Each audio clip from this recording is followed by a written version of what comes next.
Hello everyone! Welcome to the 5th episode of my Create This Book series. Today I'll be working on 4 prompts, and as always I'll link the playlist with all the episodes thus far in the description below. But without further ado, let's get started! The first prompt that we're going to do for this week is create a family. Draw, attach or assemble an image of a family. So right off the bat, I went straight back to my childhood where I watched this show called Barbapapa.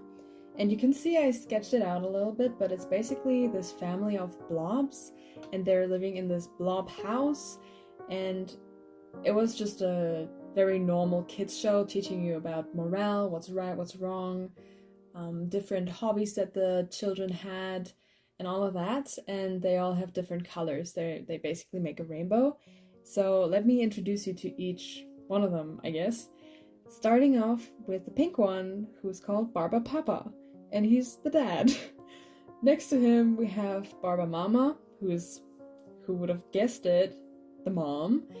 They don't have any special traits, just that they're the mom and the dad. But next we have the yellow one, which you just saw me color. He's called Barbacus, and he's good with animals. Next to him we have Barbaboo, the black one, who, when I looked it up on Google, they said he wasn't part of the family, but I mean, he looks a lot like the mother, so I think it's evident that it's her son. But anyways, he is an artist, so I identify a lot with him. Also, let me know which one of these you identify most with, because I'm just interested to know.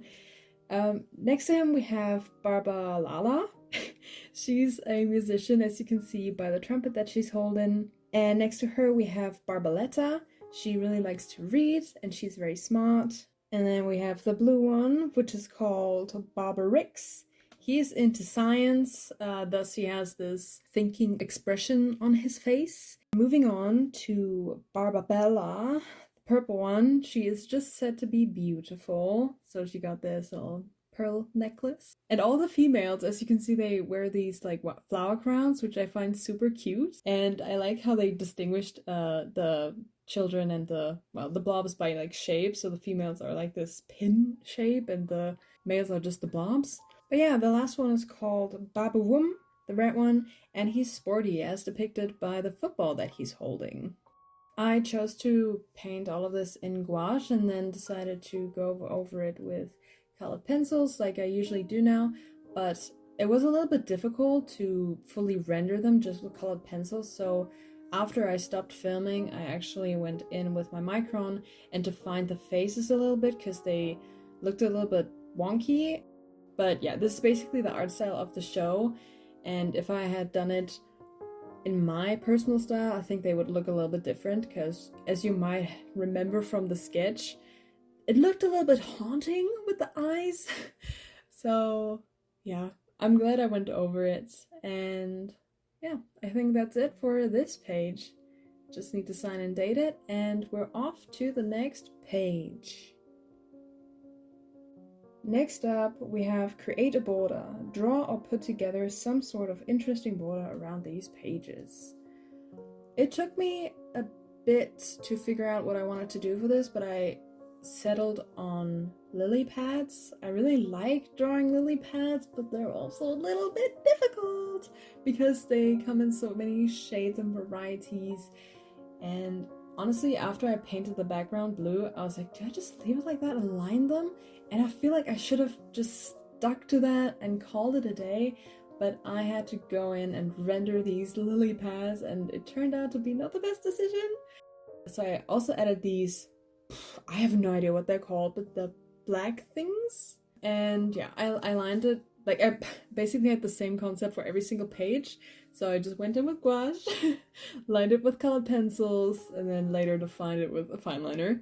I tried to render them and imagine that the light source would be in the middle, but it didn't really work out the way that I wanted it to. It just looked a little bit too overworked. And later, when I went in with the colored pencils, I tried to introduce some different colors like pinks and purples to enhance the shadows and bump up the contrast, but I feel like it didn't do the magic that I hoped it would do.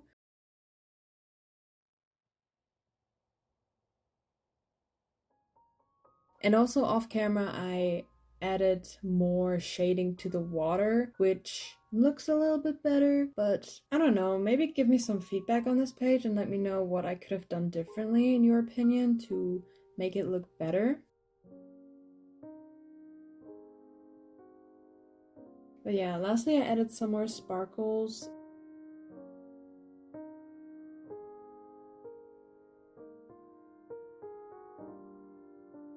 This is the detail shot. Again, looks a little bit off in my opinion, but let's move on.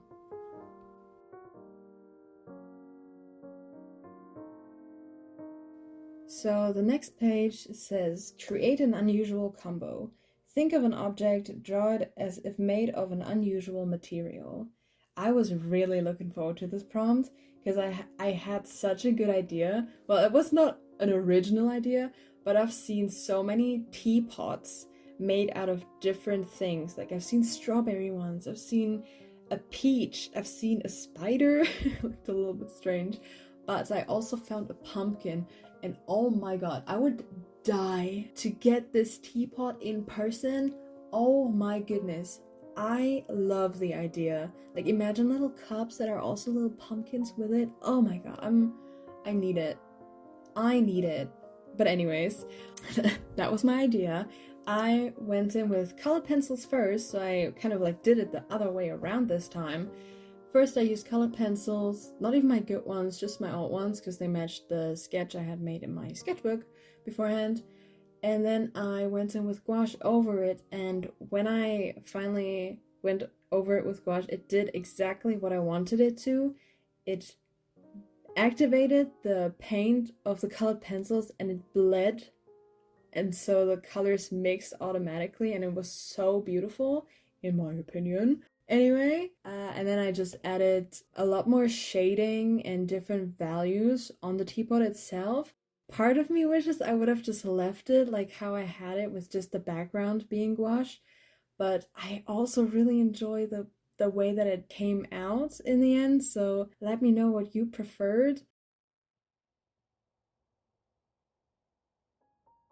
Can honestly just recommend using this method if you like. It was just a dream to paint this. Oh, it was so lovely.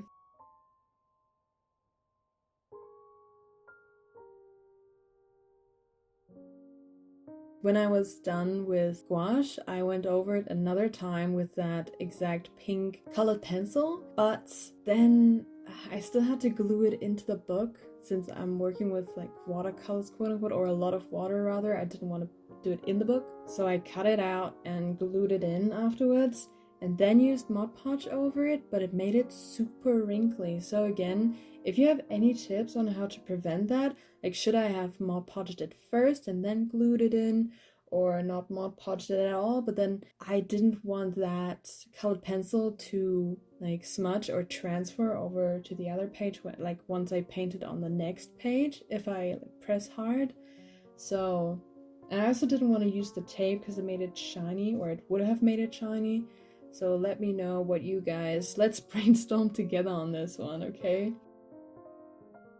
I also added some highlights with my acrylic marker, and that was basically it for this one. It was so fast and easy, and I really enjoyed it. Here you can see a little bit of that wrinkle that I was talking about. It was not the vibe, but yeah. Let's move on to the last page,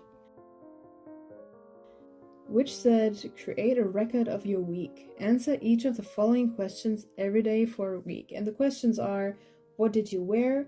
What did you eat? What was the best part and the worst part of the day? And what was one random activity that you did? So I decided to copy like a bullet journal spread in a way. So I bullet journal, and my theme for May was cactus or cacti. So I basically did what I did in my bullet journal and made like basically it looks like a weekly spread. I outlined the boxes and then drew some cacti around it, and I colored it with my colored pencils just to make it easier. I guess you can pause the video if you want to read my entire week, but I think it's a bit redundant to do that. But it was just an ordinary week. It was, I think, the week prior to this one, or 2 weeks prior to this one, because I didn't film anything last week because of my birthday, and I just wanted to relax in a way and don't have to worry about uploading a video, so I hope you guys also don't mind that. Well, you don't have a choice. I'm sorry. But yeah. Used my colored pencils, and then I outlined the boxes as well, and this was just really a spontaneous page. I honestly didn't have a plan for this page until it was go time. So I'm glad I settled on this one. It looks pretty cool. It's also, like, doing this for my entire bullet journal made my hand hurt. But anyways, that's not the point of this. I love how detailed it looks with these little plants. I love plants.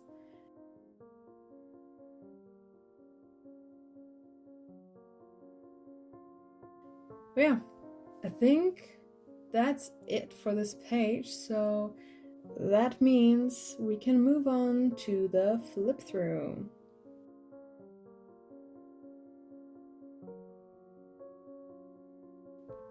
Okay, so the first prompt of this week was the family page where we created the Barbapapa family, or recreated it. I enjoyed it very much. It brought me back to my childhood and gave me that good vibe. Again, let me know who you identify most with. Next up, we created a border of lily pads around this prompt. It was a bit of a hassle. It wasn't my favorite, but it has a place, and I'm very keen to see your feedback for this one. Second to last, we created a teapot out of a pumpkin. Honestly, I still can't get over this. I love it so much, and I'm debating on making this into an actual artwork and redrawing it and redrawing the cups with it. Just loved this page. And lastly, we created a record of our week by turning the whole spread into a bullet journal spread for this one. So at last, I hope you enjoyed this video. I hope you have a lovely day. Don't forget to subscribe and comment. I always forget to say this, but this time I remembered. Yeah, hope you have a lovely day, and I'll see you in the next one. Goodbye!